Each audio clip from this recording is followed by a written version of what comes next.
Have you noticed that much of what we see in the sales world today is antisocial? Pitch slaps, false compliments, inauthenticity, and sometimes outright disinformation? Welcome to the All Selling is Social podcast, where we look at ways that we can be social in our selling efforts, no matter how we're reaching out. Each week, we talk to top sales leaders and trainers to learn what's working for them, how we can learn to talk with people, not talk at them. Join your host, Bill McCormick, and let's develop a sales game that feels as good as it works. Let's get social.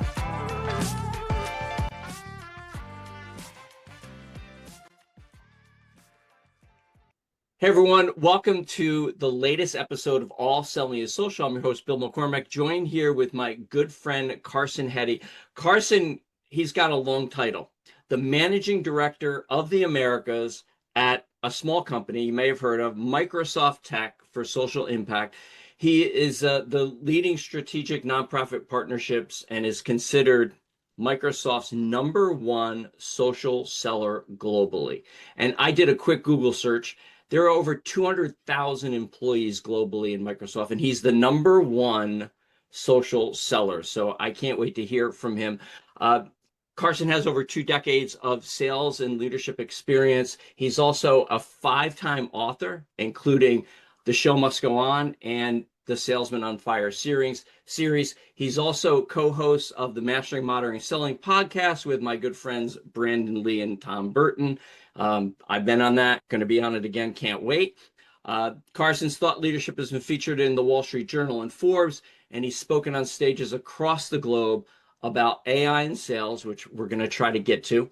Also personal branding and modern selling strategies. Carson lives in St. Louis with his wife and 3 daughters. Carson, welcome to All Selling is Social. Bill, it's good to see you again, my friend. We go way back, and I love our conversations. I'm sure this one will be fun too. Yeah, I've been looking forward to it all week, ever since we scheduled it. So just so my audience gets to know you a little bit, how did you get into this crazy world of sales?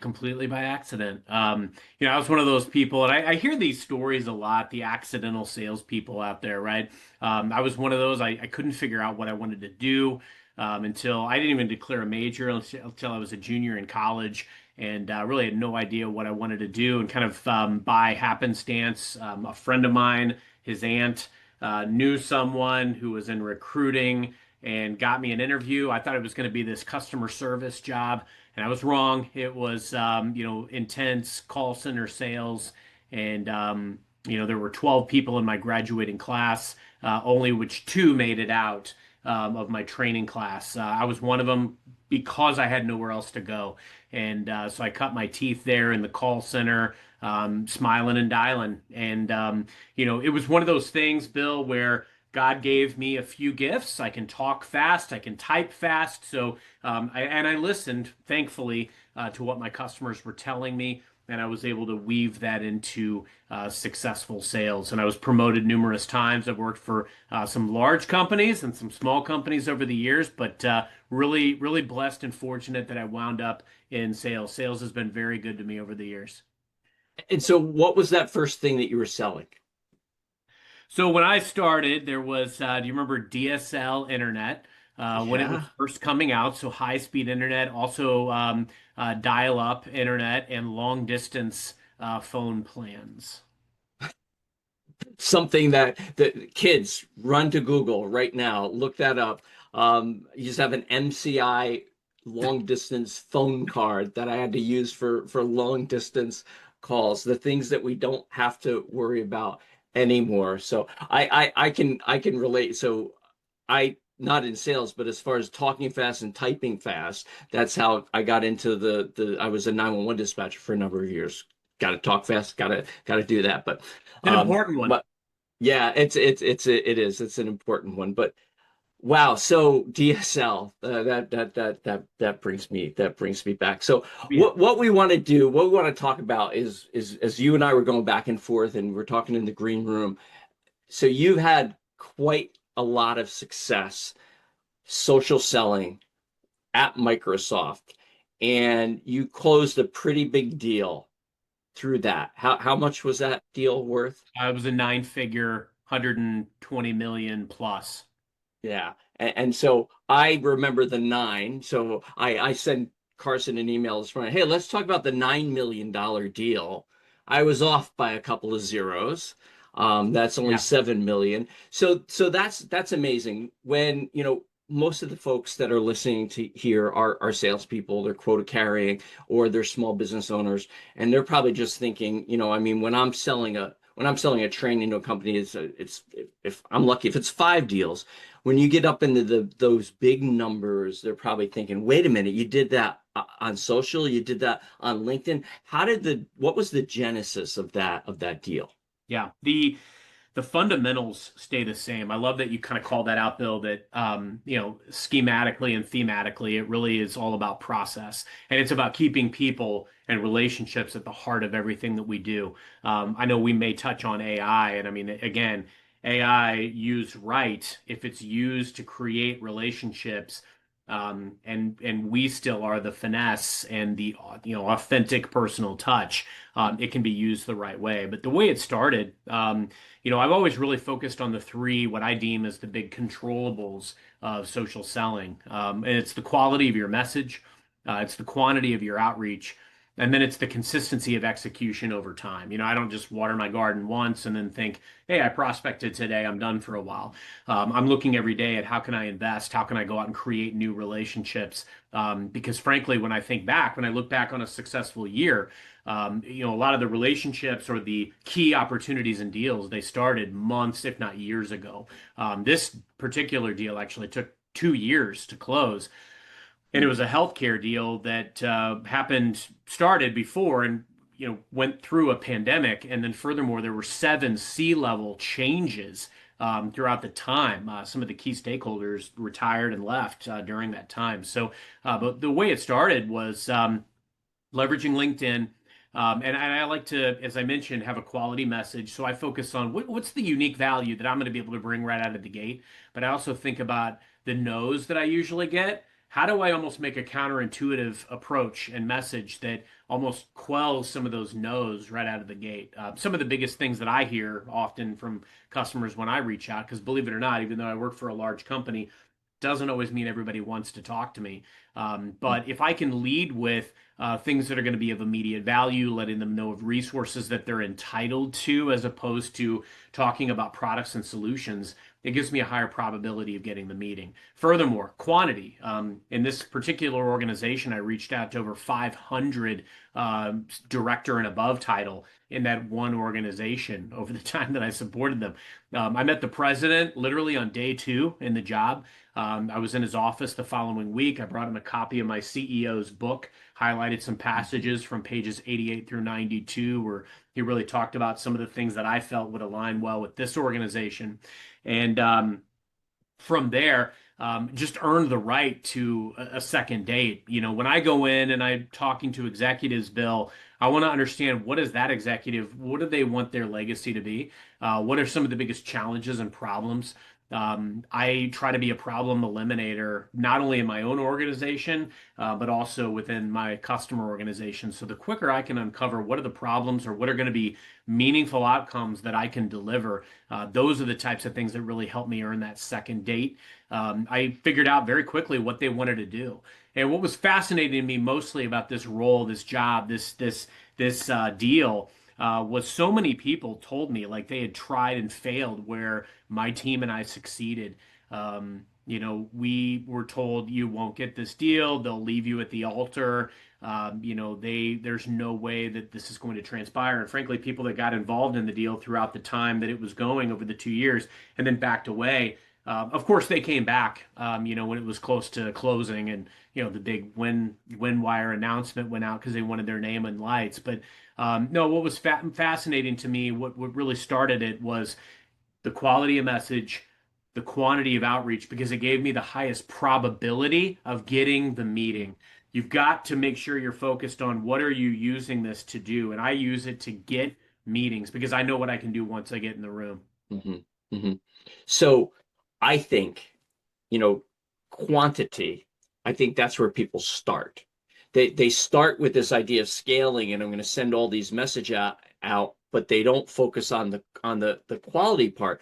Because let's face it, if you reached out with what I call antisocial behavior on LinkedIn, antisocial content to 500 people, you end up getting, even though you have a large name behind you, you're going to get a bad reputation, right? So by switching that around and focusing on the content first, the value you talked about, the fact of what they were entitled to, I love that, rather than just, okay, I'm gonna pummel you with features and benefits. Then now we come across, and then to be persistent over 2 years. I mean, I've got a deal right now I'm working on for 4 months, and it's driving me crazy. I want to bang my head against the wall. I can't imagine going. I mean, I've had deals for like a year. So that's amazing. And so you started on LinkedIn, but then I'm sure it didn't stay on LinkedIn, correct? Not at all. Not at all. That's a great call out, Bill. And what I think is fascinating about social is, a lot of people think like, hey, because I've generated over $1 billion in revenue at Microsoft that never would have existed without LinkedIn being the catalyst.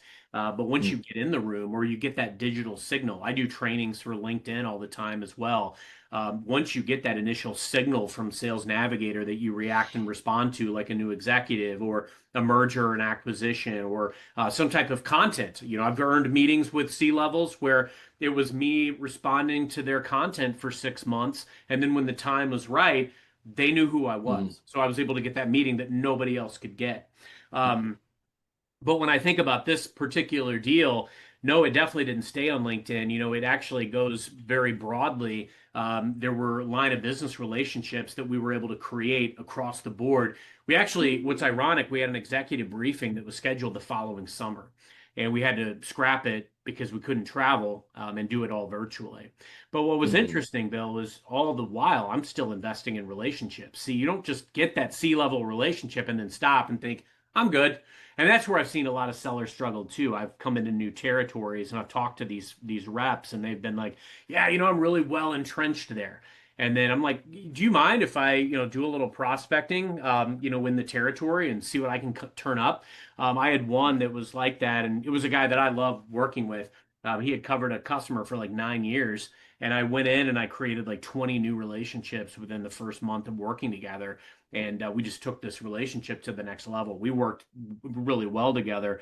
But what I think is great is when we did this briefing the following summer, as we went through each module of this kind of, art of the possible with them, they were like, hey, if we prove this out, we'll introduce you to this person or that person. And I was able to say, oh, you mean this executive? Yeah, we're working on this exact project with their team Mm-hmm. already. Oh, you mean that executive? Yeah, we're working on this model with them on to, this XYZ outcome. And it put us in a position of strength and power because I was already connected with every single executive. In fact, of the 7 executive changes that they went through during the time that I supported this deal, every time they had a new exec come in, they had to be introduced to me and my team to read Mm-hmm. what we were doing together. And so it put us in a position of strength. I like to say, you're in essence, as you're going down the path of trying to earn the right to be a trusted advisor, you create a groundswell of influence because you're so Mm-hmm. entrenched with these executives and you understand each one's unique vantage point. Like what's going to be the meaningful outcome that matters to this part of the business? And if you know that Mm-hmm. across the business, you become really valuable to the CEO. You become really valuable to the board because you're plugged in and you know what matters to all these different business units.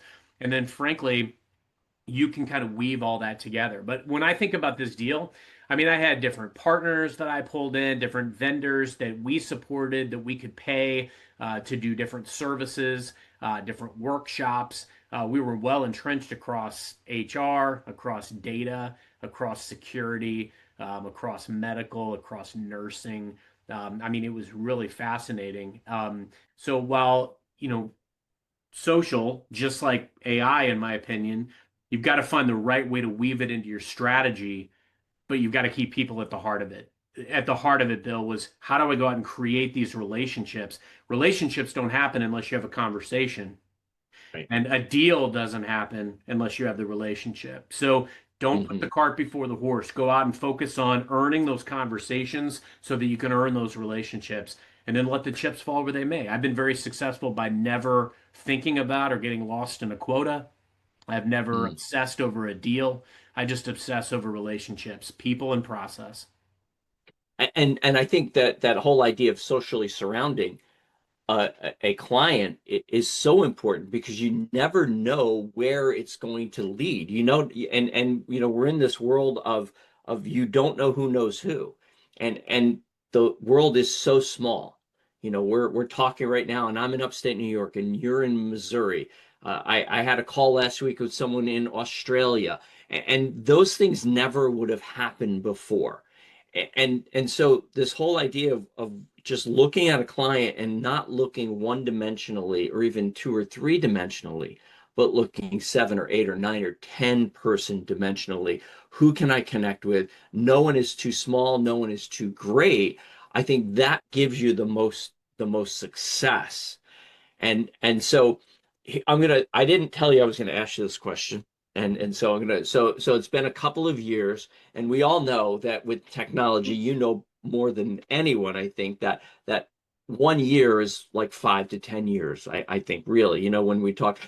How do you think would you have handled it any different if you were to start that deal now, today, than you did in 2021 or Yeah, 2019 or whenever it was? absolutely. Now, that's a great question. Hindsight's 2020.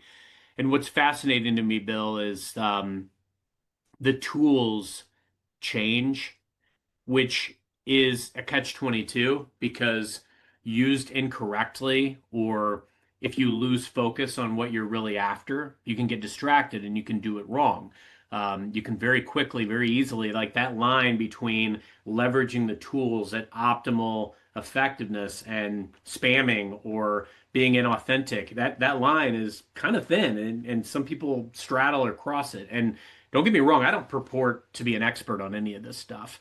I leverage a lot of these tools because I want to be more effective. I'm 46 years old. I've been in sales for 25 years, and I want to continue to be at the top of my game. And so I investigate these tools and I explore. If I'm doing it today and I'm going down the path, today, and I have, I mean, literally, this is what my last book was about, and I do presentations globally on this exact topic. Is I've in essence created a Moneyball sales engine that is very data driven, that leverages all of the tools that I assimilate into my arsenal. And so now being able to map out like what are going to be the most valuable relationships, but also what what could I say that would be the most valuable to this executive? That's where I use AI. I use AI to research in seconds flat. I use AI where I may reach out to a prospect today.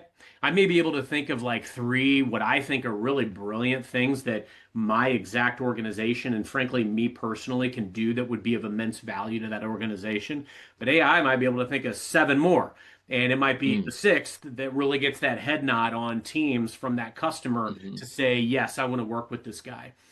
Because at the end of the day, customers are also more armed with intel and data than ever before. Also, mhm, I read The Jolt Effect by Matt Dixon and Ted McKenna a couple years ago, and it just really changed the game for me mentally because it really trained me to realize it's all about risk and it's all about de-risking your customer's decision to go with you mm, personally, and also to go with your organization. Some of the biggest decisions that they have to make are around change management.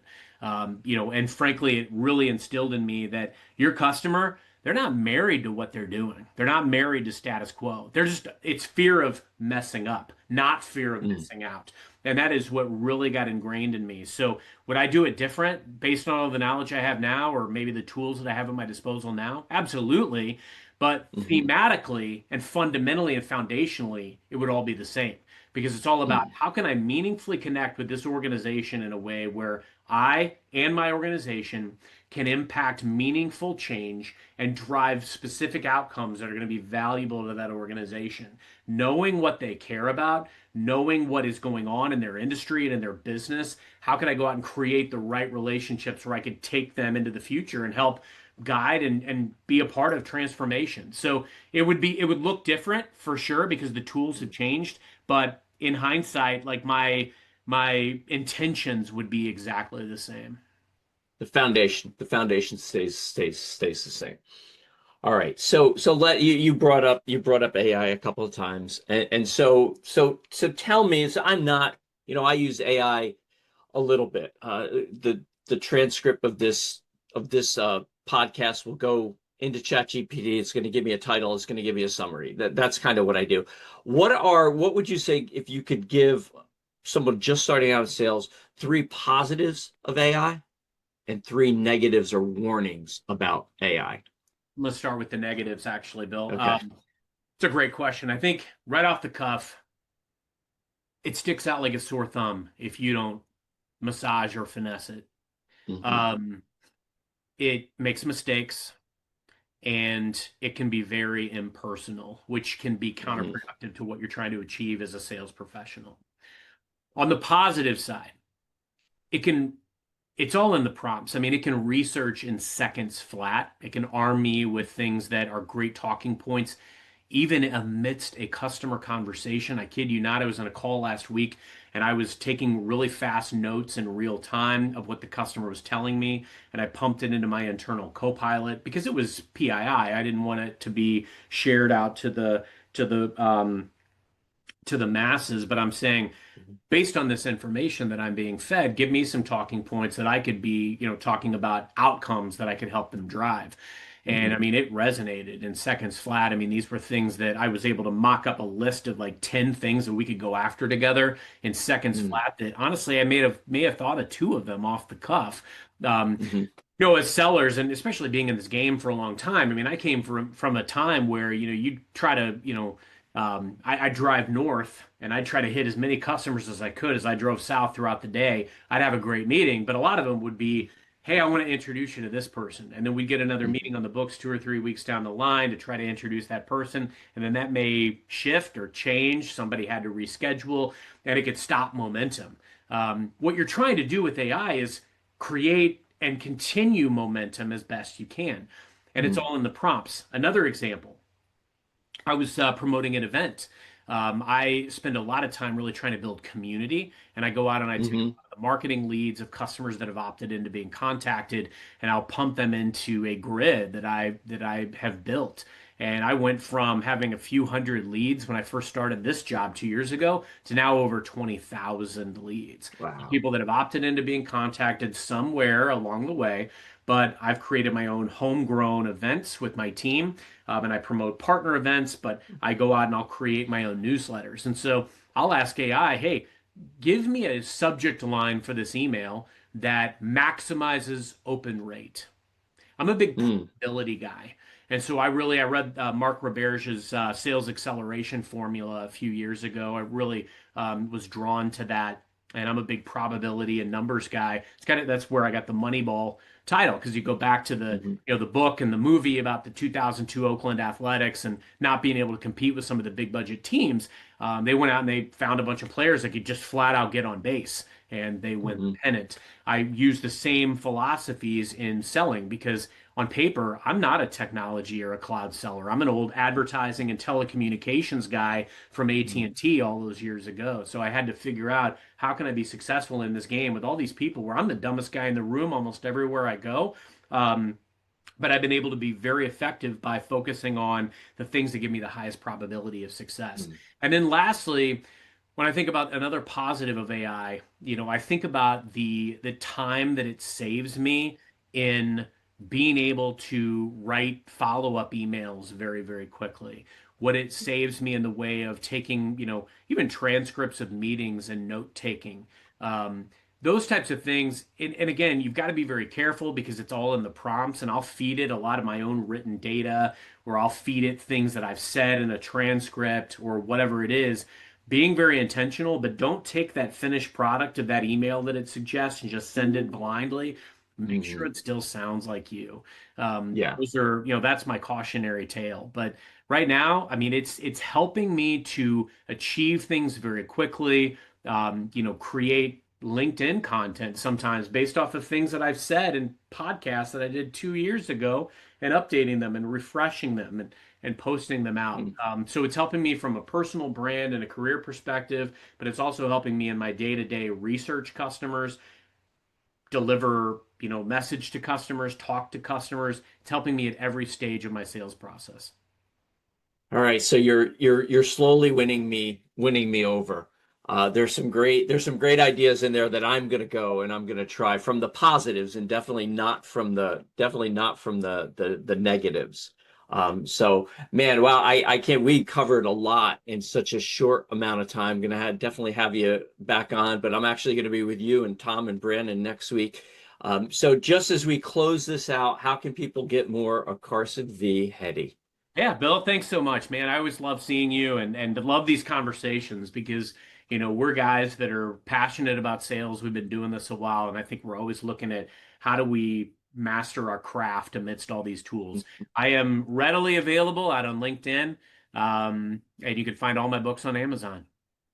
Fantastic. Well, hey, thank you so much. This is so good. It's always great to hear you and talk with you. And I'm sure my listeners have gotten a lot from this. I know I did. I was doing my typing fast and taking notes while you were talking too. So, Carson, great to have you. Folks, go follow him on LinkedIn, connect with him on LinkedIn, go buy his books. A wealth of information. So, Carson, thanks so much for not having me on. Thanks so much for being on my podcast. See, I I'm have so you used on to next saying, week. yeah, next week. So folks, check out Carson. Have a great week. And don't forget to be social. You can be loser, set me free.